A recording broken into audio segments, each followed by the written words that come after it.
Hello everyone, welcome to Crack Rate B online learning platform. So guys, we have come a long way in our discussion about the accounting standards and now we are going to start afresh with Accounting Standard 9 that stands for Revenue Recognition. So let us look at the objective. Revenue has to be measured by the amount charged to the clients for the sale of goods and services. Accounting Standard 9 on Revenue Recognition sets the guidelines as to when to recognize the revenue arising from certain types of transactions and the accounting treatment for the same. Okay, so while discussing the accounting terminology, we have already seen the definition of revenue. I gave you the example of a boutique where if I'm purchasing goods or suits from my wholesaler for 400 and I'm selling that same goods to the customers for 800. So the receipt that I get, the whole of 800, which includes my profit of 400, will be my revenue. So revenue will be the gross receipts that I have charged to the customers. So now that has to be recognized. We know that treatment needs to be certified for the treatment in the financial statements and its presentation. So when do we recognize that revenue in the books of accounts? This is what we are going to see in this accounting standard. This is the main objective of this accounting standard. So it will set the guidelines as to when to recognize the revenue arising from certain types of transactions. Now, the standard is concerned with the recognition of revenue arising in the course of ordinary activities of the enterprise from the sale of goods, rendering of services, and the use by others of enterprise resources, yielding the interest, royalties, and dividends. So, we are focusing on three types of transactions here, wherein we will see when do we have to recognize the revenue. The first one being the sale of goods. The second one is the rendering of services. Some may have the business of selling of goods, as in the case of boutique, and some may have the rendering of services as their business, say professional services or teaching online or anything like that. So when it comes to rendering of services, those types of entities are also covered. And if there is any other thing that the enterprise provide to the people, say they provide or lend money to people and get interest or royalties or dividends, in that case also we need to recognize revenue. So we will see when do we have to do that. So what is revenue? See, can you see this money over here? It's all piled up. So here we can see revenue is the gross inflow of cash. Gross inflow, why? Because it includes profit. When from the revenue we subtract the cost or the money that we have incurred on the purchase of that good. So then we get our net inflow, that is known as profit. But if we have profit plus cost included, then we have the gross inflow of cash. Receivables arising in the course of ordinary activities. So sometimes it is gross inflow of cash, and at other times when we have credit sales, at that time we don't call it inflow of cash, but we call it receivables. But it is also gross inflow of receivables. Why? Because they also include the profit as well as cost of the product. So arising in the course of the ordinary activities of an enterprise, from the sale of goods, from rendering of services, and from the use by others of enterprise resources, yielding interest, royalties, and the dividends. Revenue is measured by clients for goods supplied and services rendered to them, and by the charges and rewards arising from the use of resources by them. In an agency relationship, the revenue is the amount of commission and not the gross inflow of cash, receivables, or other consideration. So, what is an agency relationship? It means that you are selling the goods to someone else for him to sell to other party. Say you have a place in Delhi and you have an agent who provides goods to people in Mumbai. So that agent, he resides in Mumbai, but he takes goods from Delhi to sell it further. So the commission, that amount that this person provides you, is known as commission on selling of your goods. Okay. So in that case, what you have as the inflow is known as commission and not the gross inflow of cash receivables. So yeah, that's the case here. Next, we have the scope of Accounting Standard 9. So here there are some things that are not covered under the scope of Accounting Standard 9. Till now, we have seen that the sale of goods, the rendering of services, and the use of resources like the resources that yield the interest, royalties, and dividends are included. But what is not included in the scope? It is the revenue arising from construction contracts. So we have a separate accounting standard for that, so it is not covered over here. Then we have revenue arising from hire, purchase, lease agreements. So if you're giving something on hire or purchase to other person, or there is any lease agreement for the same, then also it will not be covered. Then the revenue arising from government grants and other similar subsidies. So in case government is helping you in any project or providing you help through subsidies, then also that is not considered as a revenue, and there will be no treatment in the standard accordingly. And then last, we have revenue of insurance companies arising from the insurance contracts. So sometimes we have any goods insured, and if that happens, that we need to get the insurance cover for it. So the money that we get or procure from the insurance companies, that is also not covered under the scope of Accounting Standard 9. That means it is not considered as that revenue as per Accounting Standard 9. So these are the four exceptions. And then we have other examples of items that are not included within the definition of the revenue. So realized gains resulting from disposal of and unrealized gains resulting from holding of non-current assets. Okay. So the second one, I have provided you with the example, that is the appreciation in the value of fixed assets. So if today we have gold, and or we have a building which will appreciate in the value, that is a fixed asset for the company, and now because of holding it, there is unrealized gain, because we are not selling that building, but yes, because of holding it, we are getting gains from it. So at that time, if there is any appreciation in the value of fixed asset, it is not considered as a revenue, and therefore there is no treatment as per Accounting Standard 9 for it. Or the realized gains resulting from disposal of.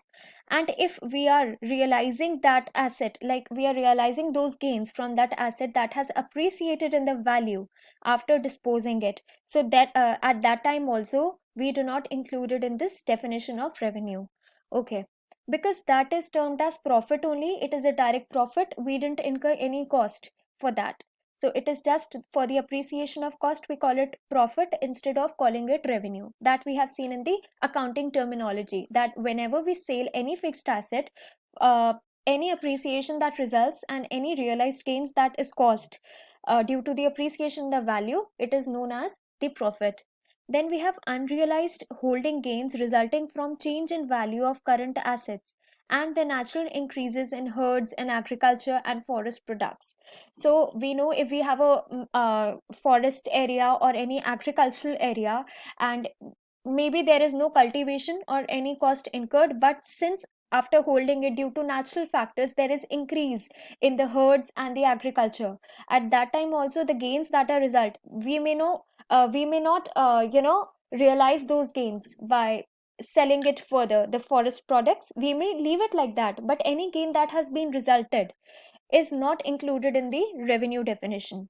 Okay. Then we have the realized or unrealized gains resulting from change in forex exchange rates and adjustments. So today, if 60 rupees is equal to $1, and in later on, like if you're keeping that currency and it happens to be $1 against 66 rupees, or there is a appreciation of Indian currency as per dollar. So it happens to be $1 against 50 rupees. So any gain that is resulted by changes in the foreign currency and adjustments, whether it is realized or not realized, that also is not included in this definition.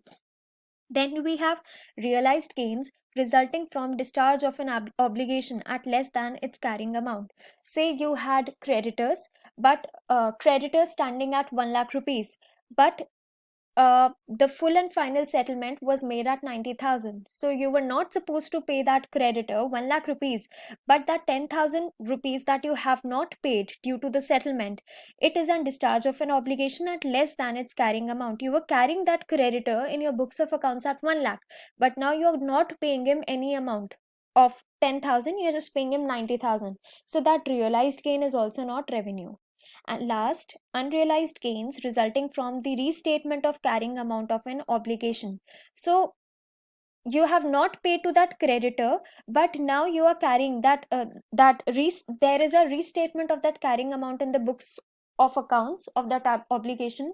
You are just recording, you have settled the amount. That creditor has agreed that at future date you can give me that 90,000, so it is still an obligation to pay him. It is still an unrealized gain because the transaction has not been yet completed. But you have to recognize the same creditor that you were recording for 1 lakh earlier. Now you have to record him for 90,000 in the books of accounts. But when you pay him in the future 90,000, it will turn into this statement. That will be a realized gain because then you will discharge the obligation. But right now it is just the restatement of carrying amount. So these are the items that are not included within the scope of revenue. So let us move on to the next slide. So here are some important definitions. We have already seen that revenue deals with the sale of goods. So what is the sale of goods? And later on we will see the treatment in the books of accounts. That is, when do we recognize it? So sale of goods is supposed to happen when the seller has transferred the property in the goods to buyer for a consideration. Okay. It includes the transfer of significant risk and rewards of ownership to the buyer. Okay, so let us stop there first. So, when do we say it is a sale? Say, if you order something online, say a parcel from Amazon, when will they recognize their sale? Will it be when you have placed the order, or when the parcel has reached us and you have paid for it? So, when in this example, if I tell you, when is the transfer of significant risk and reward of ownership are transferred to the buyer? It is only when you receive the parcel. So they say, according to the definition, that sale of goods is supposed to happen when the seller has transferred all the significant risk and rewards of ownership to the buyer. What are the significant risk of the transfer of the goods? It means that, like, I am the seller and you are the buyer, and you have received the parcel from Amazon. Now, if anything happens to that parcel, it gets destroyed or it gets mutilated, so it will be your fault, not mine, to provide you with another product because it is at your risk now. So now you are said to have transferred the significant risks and rewards of the ownership. Rewards of ownership is nothing but that you have received the parcel and you can wear it, and if you are enjoying it, that is the rewards of ownership. So when you have received that parcel, that is when we call it sale of goods. So there may be situations where transfer of property in goods has happened without the transfer of significant risk and reward of ownership. Revenue in such situations is recognized at the time of transfer of significant risk and rewards of ownership to the buyer. This may happen when bill has been raised for sale of such goods, but this goods still lie with the seller. So when you have raised the bill of such goods, but the buyer says that I do not want the goods right now, I will ask for them at a future date because right now I am not in the city. So at that time, the buyer has requested the seller to keep the goods with the seller only. So here in this case, the bill has been raised. So we say that the transfer of property has happened because of the bill, but the transfer of significant risk and reward still lie with the seller. If anything happens to that product, it will be the default of seller and not the buyer. We have rendering of services. Revenue from services transactions is usually recognized as the services performed either by proportionate completion method or by completed service contract method. So when we talk of services, services will always be completed when you have performed that, but they may be recorded in the books of accounts according to these two methods. The entity may follow this method 1, which is the proportionate completion method, or the completed services contract method. So, according to this first method, performance consists of execution of more than one act. Revenue is recognized proportionately after reference to the performance of each act. The revenue recognized under this method would be determined on the basis of contract value, associated cost, number of acts, or other suitable basis. Say now I am taking the online classes for you students. I may record revenue in my books of accounts as an entity after completion of each class proportionately. So this is an example of proportionate completion method, that I have to perform various acts. That means that I have to record many classes for you, and after each class that I record my revenue proportionately. Or I can use this completed service contract method, whereby performance consists of execution of a single act. Alternatively, services are performed in more than one single act, and the services yet to be performed are so significant in relation to the transaction taken as a whole that performance cannot be deemed to have been completed until the execution of those acts. The completed service contract method is relevant to these patterns of performance, and accordingly, revenue is recognized when the sole or final act takes place and the service becomes chargeable. So, this happens in the case of doctors when they have to perform any operation on the patient.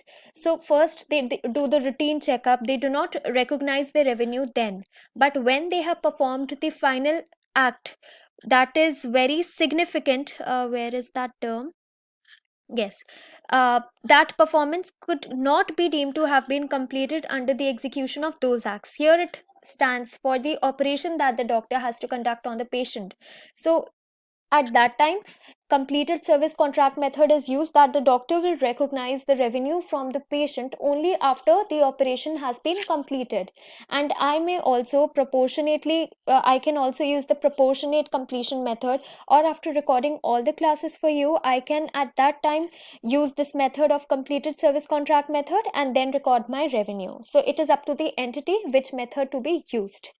So next one, the use by others of enterprise resources yielding interest, royalties, and dividends. So, interest is nothing but charges for use of cash resources and amounts due to the enterprise. If there is any outstanding amount that a person has to pay to the enterprise, then it charges interest for that, and that is nothing but the charges for using those cash resources. So, royalties include charges for use of patents, know how, trademarks, and copyrights. So if there is a specific method of making something, say any technology, any software, and if you are sharing that with someone else, so the charge that you create on the use of that copyright or that know-how is known as royalty. And then dividends are the rewards from holding of the investment in shares. So if you are company listed on stock exchange, so what you provide to the to your investors is dividend, and if you are investing in someone else company, what you get is dividends. So the treatment of sale of goods and rendering of services, it goes hand in hand. That means we have three components, the last one being the use by others of enterprise resources. So first we talk about the treatment of sale of goods and rendering of services. So this revenue from sales or service transaction should be recognized when the requirements as to performance are satisfied. So when the service is performed or the sale is completed, that time, provided that at the time of performance it is not unreasonable to expect the ultimate collection, we will get to that. If at the time of raising any claim it is unreasonable to expect ultimate collection, revenue recognition should be postponed. So first we are going to read this and then we'll come back to this. In a transaction involving the sale of goods, performance should be regarded as being achieved when the following conditions have been fulfilled. The seller of goods has transferred to buyer the property in the goods for a price, or all significant risk and reward of ownership have been transferred to buyer, and the seller retains no effective control of goods transferred to a degree usually associated with the ownership. So this we have already translated before, that when the risk and reward of ownership are transferred to the buyer by the seller, only then the sale is yet to be the sale is said to be completed, and no significant uncertainty exists regarding the amount of consideration that will be derived from sale of the goods. So this is what is told to us over here. It is nothing but, sometimes when we make a credit sale, we provide all the risk and rewards to the of ownership to the customer. To the buyer we have transferred all the significant risk and reward, but since it is a credit sale, we are, after giving all the goods to the customer, we are not sure, or we are uncertain about the receipt of the payment. Sometimes they become bad debt, that means we could not recover payment from the customer. So at that time we should postpone our revenue recognition. So when there are two conditions that have to go hand in hand while we recognize the sale of goods and recorded as revenue in the books of account. The first is all the risk and rewards of ownership have been transferred. That means the goods have received the buyer, and then there is certainty of amount of consideration received from the goods. That means that we are sure that we will get the payment. Only then we have to record it. In case of cash transaction, that you are giving the customers goods and simultaneously you are receiving the payment, it is said to be a completed sale, and at that time we can record revenue.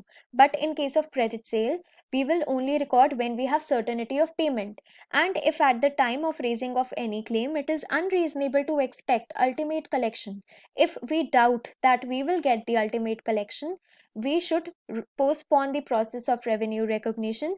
We will only record it after we get that amount. Next, we move on to the transaction involving rendering of services. Performance is measured either by completed service contract method or proportionate completion method. So when you have got the money and also completed the services, like each service is completed or proportionately the service are being completed, then we are saying that performance, this is how it should be measured. So whichever relates the revenue to the work accomplished, such performance should be regarded as being achieved when no significant uncertainty exists regarding the amount of consideration that will be derived. So here also there stands two conditions. The first one being performance. That means that you have either performed according to the completed service method or the proportionate completion method. And also after performing of the services, you are expecting that there is no uncertainty that exists regarding the amount of consideration.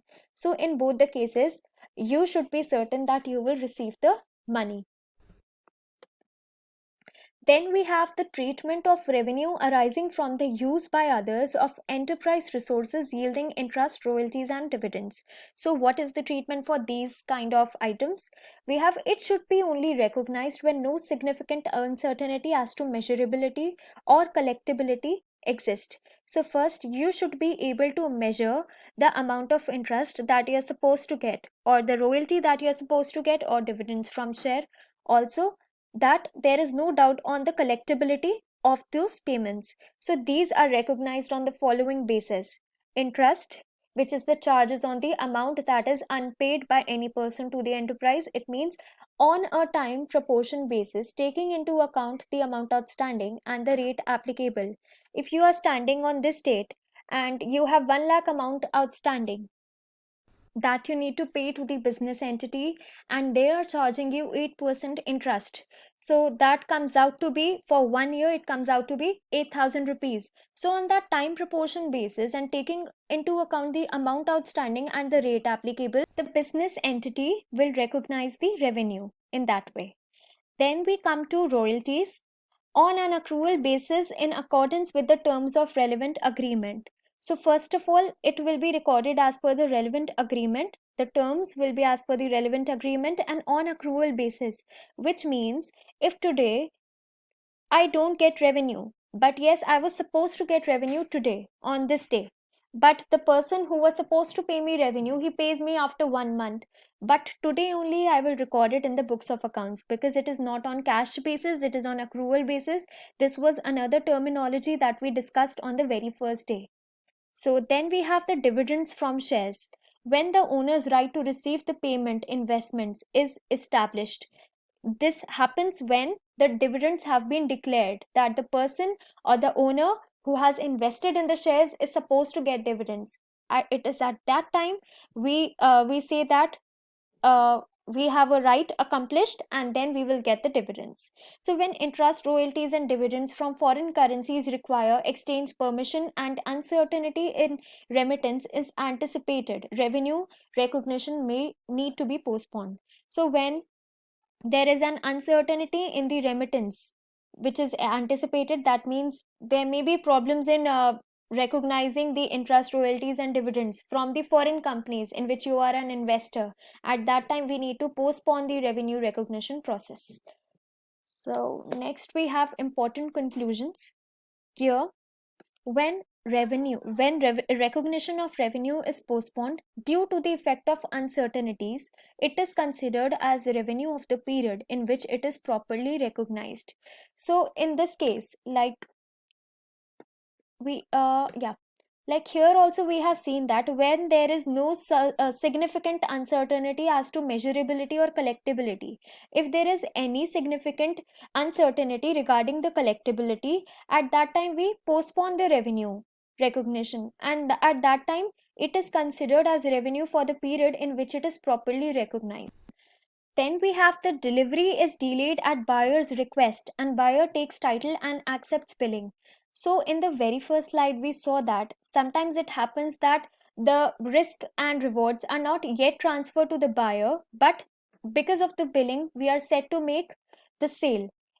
It means that revenue here should be recognized notwithstanding that physical delivery has not been completed. So as long as there is every expectation that delivery will be made. Now, if at buyer's request the delivery is delayed because he says that he's out of the town and he will collect the goods or the parcel after he comes back to the city, at that time we say, the entity says that yes, we could have made the sale, but due to the buyer's request, we are postponing it. But we will not postpone the revenue recognition. Only, but it should not be postponed when there is an expectation that the delivery will be made. Okay, so the next point is delivered subject to conditions. Now, in this case, we have delivered the goods, but it is subject to some conditions. Installation and inspection. That is, goods are sold subject to installation and inspection. That means that the buyer says, okay, you have delivered the good and made sale to me, but I will first install it and inspect whether it is performing as per my as per my requirement or not. So the revenue should normally not be recognized until the customer accepts delivery and installation and the inspection are complete, because in this case there is a possibility that the buyer will not be willing to complete the sale or he may return the goods back to the owner. So at that time we should just wait a little to recognize the revenue until the customer accepts delivery and installation and inspection are complete. Then we have on approval. Revenue should not be recognized until the goods have been accepted by the buyer. It means that if the buyer says you can make the delivery, but until I approve the goods, it is a pending sale. So at that time also, once the buyer has approved that yes, they are of the quality goods, only then the revenue should be recognized. Then we have guaranteed sales, that is, delivery is made, giving the buyer an unlimited right of return. So, in this case, guaranteed sales. In this case of retail sales, offering a guarantee of money back if not completely satisfied. It may be appropriate to recognize the sale, but to make a suitable provision for returns based on previous experiences. So, if in the previous experience of the companies it has made several sales, but there hasn't been a condition of money back, that they had to uh, take the sale back from the customers if there is any case of sales return.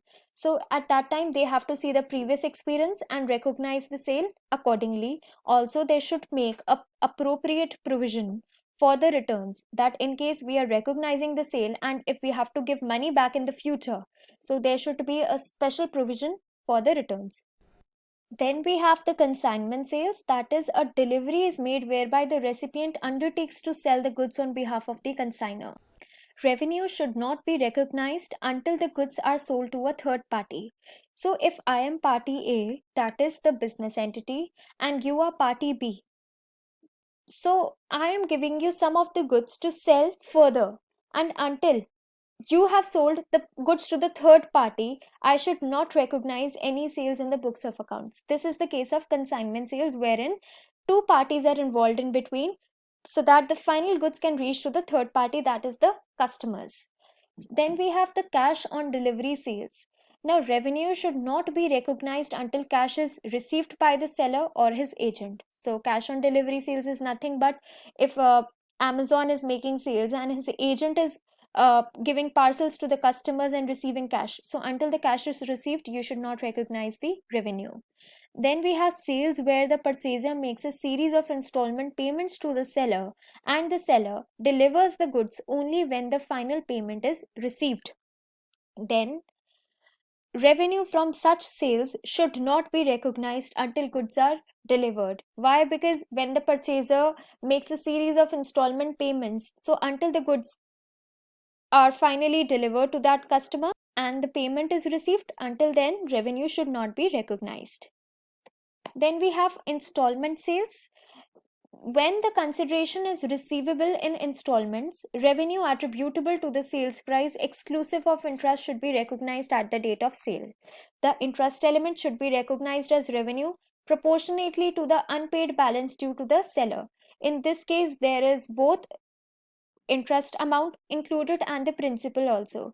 So, in the case of installment sales, you should recognize the revenue at the date of sale only. That means when you have transferred the risk and reward, but the revenue should be recognized proportionately only on the unpaid balance. Then we have the trade discounts and volume rebates. So trade discounts are not sale, they are not purchase, but they are the discounts that we get on both of them, so they are not a revenue. So in that case, trade discounts received are not encompassed within the definition of revenue, since they present a deduction of cost.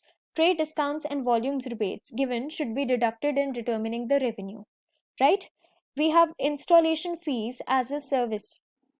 They should be recognized only when equipment is installed and accepted by the customer. If you are going to install something on the place in the place of the customer, uh, at that time you should only recognize when the equipment has been installed, because when that is when the service is said to be completed. Then we have advertising and insurance agency commissions. So revenue should be recognized when service is completed. So here in both these cases of services, you can see that only when the service is completed, you can say that you have to recognize the revenue only then. Now we have several disclosures to make.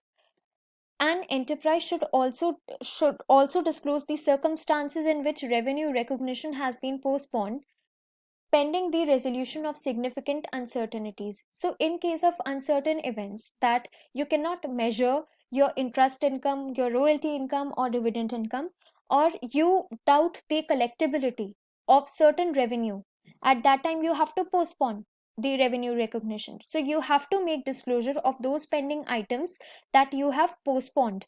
Also, whatever accounting policy you are following, say here in the case of services, if you are following the proportionate completion method or the completed service contract method, both of these you need to disclose. So that's it. Thank you guys, and you can refer our courses on www.crackrateb.com, and these are the star performers of our academy. And thank you and happy learning.